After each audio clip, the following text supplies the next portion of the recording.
بسم اللہ الرحمن الرحیم۔ آج ہم دوسرا لیکچر اور حمد کا پہلا لیکچر پر بات کریں گے۔ حمد سبی رحمانی کی لکھی ہوئی ہے۔ یہ حمد باری تعالیٰ مشہور نعت گو اور نعت خواں سبی الرحمن عثمانی کا اظہار محبت ہے، جس میں انہوں نے سفر حجاز، کعبۃ اللہ کی عظمت اور بارگاہ الہی میں اپنے جذبات و احساسات و عقیدت و احترام کے ساتھ پیش کیا ہے۔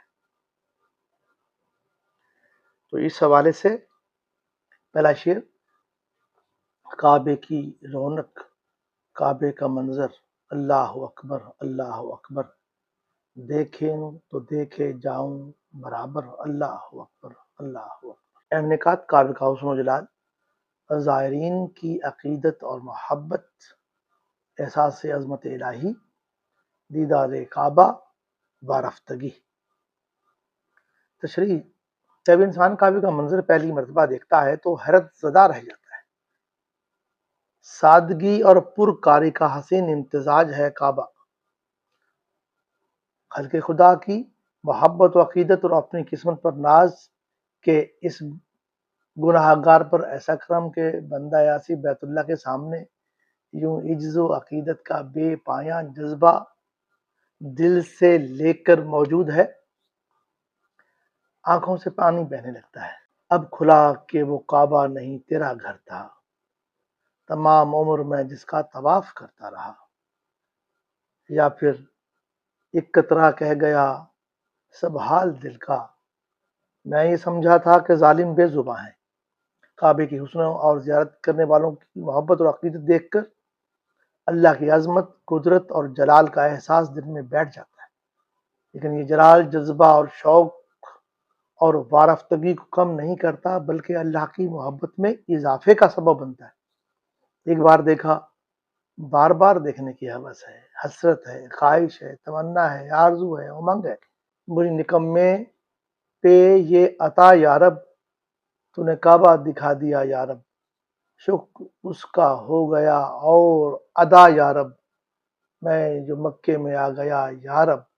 آنکھیں بار بار کعبۃ اللہ کو دیکھنے کو اٹھتی ہیں، دل بار بار ندامت سے جھکتا ہے، یوں امید و یاس کی ایک عجب کیفیت جنم لیتی ہے، لیکن دل کی زبان پکار اٹھتی ہے اللہ اکبر اللہ اکبر۔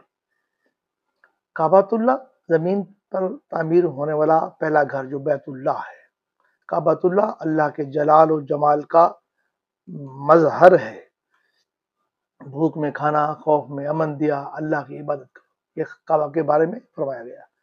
یہ بیت اللہ ہے اور دنیا کا مرکز و محور ہے، رب اولا کی عظمت کی نشانی ہے۔ حاجیوں، جب خانہ کعبہ کا منظر دیکھنا، جلوائے شان خدا دل میں بسا کر دیکھنا۔ شعر نمبر 2 میں: حمد خدا سے تر ہیں زبانیں، کانوں میں رس گھولتی ہیں اذانیں، بس ایک صدا آ رہی ہے برابر، اللہ اکبر اللہ اکبر۔ اب اس میں دیکھیے اہم نکات۔ اہم نکات میں حمد کا ماحول، اذن کا شہر، یعنی جہاں پر احکام نازل ہوتے ہیں، توحید اور عظمت الہی اور اللہ کی حاکمیت۔ اب اس کی تشریح دیکھیے کہ زبان و دل ذکر الہی سے اور وفور محبت سے معمور ہے، بے خود ہے، اور آذان بلاوہ خدا، کانوں میں عشق کے جام اڈیلتا ہے، بلکہ انسان کعبہ کی طرف کھنچا چلا جاتا ہے اور یوں محسوس ہوتا ہے کہ خود خدا بندے سے ہم کلام ہے۔ دیکھ کر کعبہ کو یہ کیفیت ہوئی طاری مجھ پر، بے زباں ہو کر بولنے لگی ہیں میری آنکھیں۔ حرم کعبہ میں ہر زائر کہتے ہیں زیارت کرنے والے، وہ زبان سے اللہ کی حمد اور کان صرف اللہ اکبر سننے کو بیتاب ہوتے ہیں۔ زائر پاک و پاکیزہ ماحول میں ڈھل جاتا ہے، یوں لگتا ہے کہ سانس لیتا ہوں تو صدائے اللہ گنبد بدن میں گونج جاتی ہے۔ ہوائیں، لہریں اور سرگوشیاں بھی اللہ کی عظمت و جلالت کے سندیسے دیتی ہیں۔ انسان کا وجود ایک ایسے حالے میں آ جاتا ہے جہاں فقط ذات ہو، اللہ ہو، عبد ہو، رسول ہو کے علاوہ کچھ سنائی نہیں دیتا۔ مکہ کی فضاؤں میں وہ جادو ہے جو دیکھے اسے دید کا پیاسا ہی رہے گا۔ تو اب آپ دیکھیے قرآن پاک میں اس کا حوالہ ہے، جو کچھ آسمان میں ہے اور جو کچھ زمین میں ہے سب اللہ کی پاکی بیان کرتے ہیں، جو بادشاہ نہایت پاکی والا، بہت عزت والا، بڑا حکمت والا ہے۔ قرآن مجید کی 7 صورتیں ہیں جو یسبح، سبحہ یا سبحان سے شروع ہوتی ہیں، انہیں مسبحات کہا جاتا ہے اور ان کی تفصیل درج ہے، اسی کو دیکھ لیجئے گا۔ وہاں سر جھکانا کسے یاد رہتا ہے؟ بے زبان آنکھیں ایسے برستی ہیں جیسے برسات کی جھڑی لگ جائے یا لگی ہو، ندامت، خطا، سیئات سے سر اٹھانے کی ہمت نہیں ہوتی، بس بے خودی میں دل پکارے ہی چلا جاتا ہے، جانا جانا، یعنی اللہ اکبر، اللہ اکبر۔ تعریف بھی ہے، ذکر بھی ہے، بندگی بھی، عجز بھی، بے بسی کا اظہار بھی، یوں اللہ اپنے بندے پر رحمتوں کا نزول فرماتا ہے۔ اس کے بعد دیکھیے ہر طرف گونج رہی ہے یہ صدا مکے میں، کوئی معبود نہیں ہے میرے اللہ کے سوا۔ شعر نمبر 3، مانگی ہیں میں نے جتنی دعائیں، منظور ہوں گی مقبول ہوں گی، میزاب رحمت ہے میرے سر پر، اللہ اکبر، اللہ اکبر۔ اس کے اہم نکات: مرکز تقبل دعا، یعنی دعا کی قبولیت کا مرکز، یقین کامل، رحمت حق، مقدس برکات کی جگہ ہے وہ، لا تقنطوا من رحمت اللہ، قرآن پاک میں ہے، یہ بھی اہم پوائنٹس میں ہے۔ میں نے جتنی دعائیں مکہ میں مانگی ہیں قبول ہوں گی، کیونکہ اللہ کے رحمت کا پرنالہ میرے سر پر تھا۔ جب اس یقین سے زیاد کرنے والا دعا مانگتا ہے کہ ہر حال میں قبول ہوگی، تو عقل و خرد بے اختیار کہہ اٹھتے ہیں، اللہ اکبر، اللہ اکبر۔ تو اب آپ دیکھیے، گناہوں کی سیاہی سے میرا دامن ہے آلودہ، مگر ندامت سے غلاف کعبہ کو چھونے سے ڈرتا ہوں۔ اب دیکھیے میزاب رحمت کا پانی حجر اسماعیل پر گرتا ہے، اس کے نیچے کھڑے ہو کر دعا مانگنا انتہائی فضیلت کی بات سمجھا جاتا ہے۔ حضرت عباس فرماتے ہیں، میزاب رحمت متقی لوگوں کے کھڑے ہونے کی جگہ ہے۔ ارشاد حق ہے کہ مجھ سے دعا کرو، میں تمہاری دعا قبول کروں گا۔ اب اس کے بعد دیکھیے، یاد آ گئیں جب اپنی خطائیں، اشکوں میں ڈھلنے لگی التجائیں، رویا غلاف کعبہ پکڑ کر، اللہ اکبر، اللہ اکبر۔ اہم نکات اس کے ہیں: احساس گناہ اور ندامت، عجز اور توبہ و استغفار، انکسار، خشوع و خضوع، طلب بخشش حق۔ تشریح: جب اپنے گناہ یاد آئے تو شرمندگی سے آنکھیں بہنے لگی اور مجھے کچھ سمجھ نہ آیا تو غلاف کعبہ پکڑ کر رونے لگا۔ جب انسان کو یہ احساس ہو جائے کہ وہ بے بس ہے اور بے کس ہے تو سر جھک جاتا ہے، آنکھیں برسنے لگتی ہیں، اور انسانی فطرت ہے کہ وہ کوئی سہارا تلاش کرتا ہے جس کی اوٹ میں چھپ جائے، اپنے آپ کو، اپنے گناہوں کو چھپا لے۔ تو شاعر کا رد عمل بالکل فطری ہے، وہ بھی غلاف کعبہ پکڑ لیتا ہے، ساتھ لگ کر سمجھتا ہے کہ کسی کو معلوم نہیں، کسی نے نہیں دیکھا، اور اس کی روح دھاڑے مار کر رونے لگتی ہے۔ دل کو سمجھ نہیں آتی کہاں چھپے، لیکن وہاں کسی کو کسی کا ہوش نہیں ہوتا، ہر ایک اپنے گناہوں کی معافی کا طلبگار ہوتا ہے۔ سراپا معصیت میں ہوں، سراپا مغفرت وہ ہے، خطا کوشی روش میری، خطا پوشی ہے کام اس کا۔ تو غلاف کعبہ پکڑ کر رونا اولیاء اور صلحاء کی روایت ہے۔ انسان قرب الہی اور ندامت کی وجہ سے اشک بار ہوتا ہے، اللہ کی رحمت جوش میں آتی ہے اور دعا قبول ہوتی ہے۔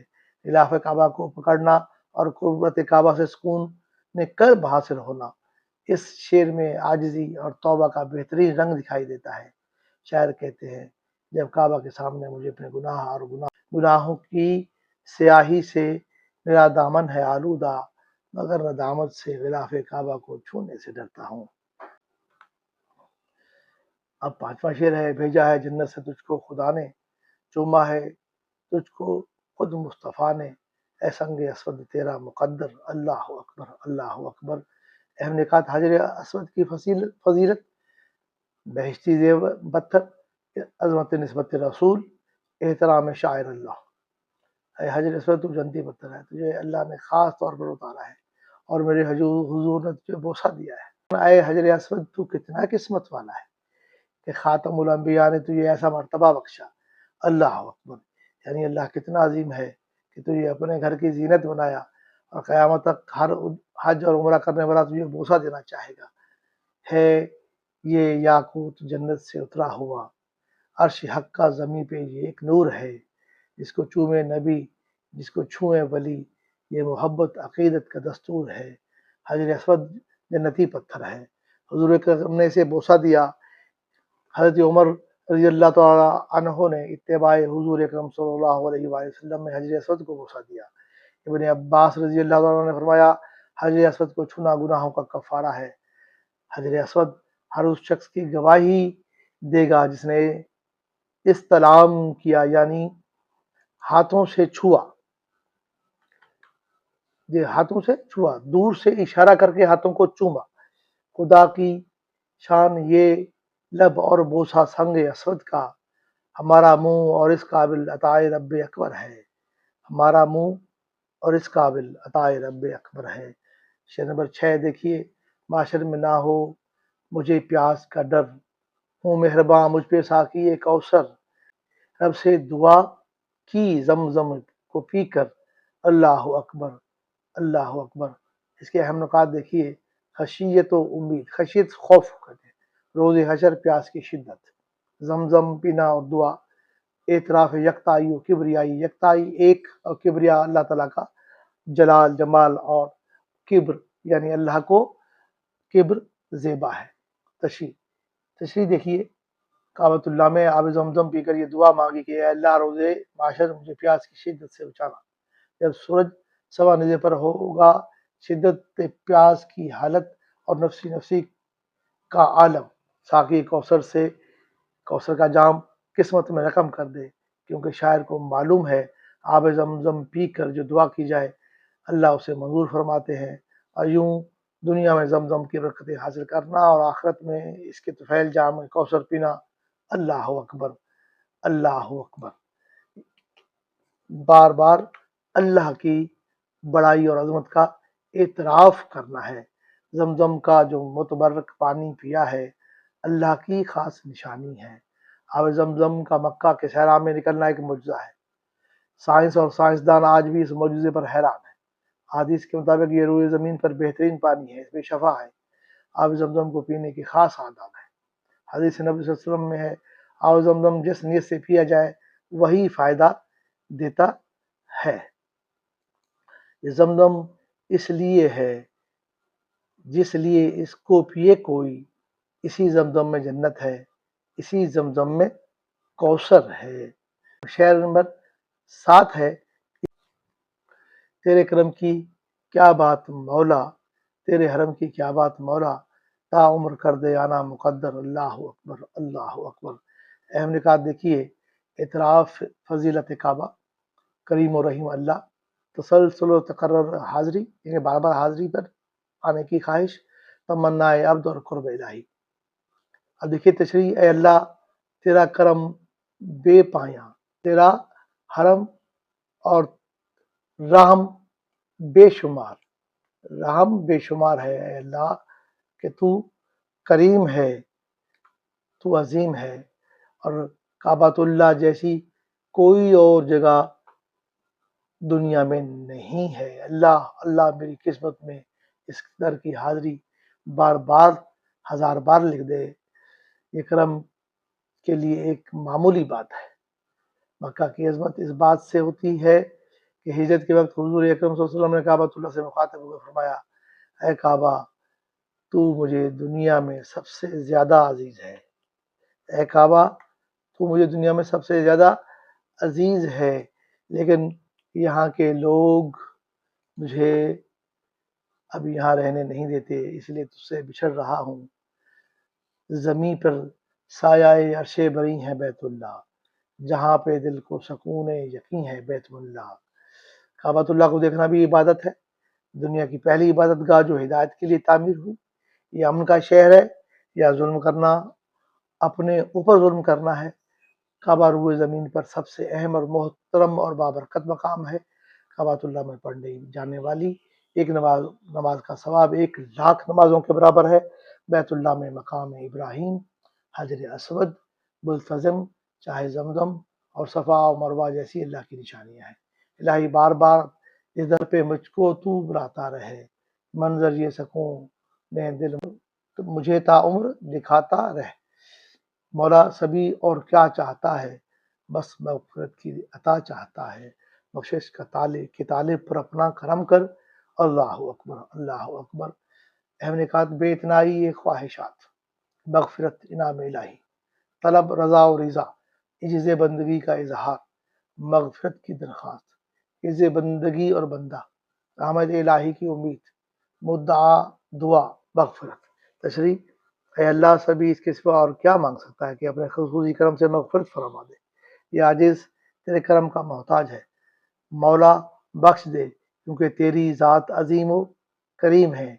دنیا کی کثافتوں، حرص، ہوس، لالچ اور خودگردی دنیا میں انسانی گناہوں کی دلدل میں انسان گر جاتا ہے، لیکن اسے معلوم ہے کہ وہ ایک عاجز، بے بس اور مجبور انسان ہے جو اپنی طاقت سے ہل بھی نہیں سکتا۔ جس پہ تیرا کرم ہے وہی باکمال ہے، گر ہو نہ تیرا فیض تو جینا محال ہے۔ ارشاد الہی ہے، زمین پر ایک پتا بھی میرے حکم کے بغیر نہیں گرتا۔ اللہ کی رحمت اس کے غضب سے بہت زیادہ ہے۔ اللہ کے 99 صفاتی ناموں میں سے صرف 2 جلالی نام ہیں، باقی جمالی نام ہیں، یعنی کہ مہربانی والے ہیں، یعنی اللہ کی رحمت اس کے غصے پر بھاری ہے۔ جب انسان سچے دل سے توبہ کرتا ہے تو اللہ فرشتوں کی محفل میں فرماتا ہے، فرشتوں گواہ ہو جاؤ، میں نے اپنے اس بندے کے گناہ معاف کر دیے۔ اس کا طریقہ بھی سمجھا دیا، یعنی لا تقنطوا من رحمت اللہ، کثرت استغفار ہے۔ چشم بصیرت سے جس نے بھی دیکھا، امیر حزین بے دھڑک بول اٹھا، یہ دیر و حرم، یہ میرے دل کی دنیا، تیرا گھر نہیں ہے تو پھر اور کیا ہے؟ فرمانے الہی ہے کہ ان اللہ یغفر الذنوب جمیعا انہ هو الغفور الرحیم، بے شک اللہ کی تمام گناہوں کو معاف فرما دیتا ہے، یقیناً وہ بڑا بخشنے والا، نہایت رحم کرنے والا ہے۔ اور آخر میں ایک آپ انداز دیکھیں، اس میں تمام اشعار میں لکھا جا سکتا ہے، تعقلوا، تفکروا، تدبروا۔ اللہ نے قرآن پاک میں ان کا حکم دیا ہے، سوچو، ہاں جی، فکر کرو اور گہرائی سے سوچو، سمجھو، ان کی کوشش کرو۔ حمد الفاظ کا مجموعہ نہیں ہے، بلکہ حرم شریف کے ماحول اور محبت و عقیدت میں ڈوبی ایک قلبی کیفیت ہے۔ شہر کعبۃ اللہ کی رونق، آذان کی سرمدی گونج، غلاف کعبہ، میزاب رحمت، صفا و مروہ اور سنگ اسود کو دیکھتا ہے تو ایک وجدانی کیفیت طاری ہوتی ہے، دل و زبان بے اختیار پکار اٹھتے ہیں، اللہ اکبر، اللہ سب سے بڑا ہے۔ حمد میں عاجزی، اعتراف گناہ، بخشش کی طلب، اپنی بے بسی اور ندامت ہے۔ ظاہر مکہ باران الہی اور عقیدت کے اثر میں مدہوش ہو جاتا ہے اور دل پکار اٹھتا ہے، اللہ اکبر، اللہ اکبر۔ انداز بیاں سادہ، سلیس اور پر اثر ہے۔ شاعر نے عام فہم زبان میں عقیدت کے سمندر کو کوزے میں سمو دیا ہے۔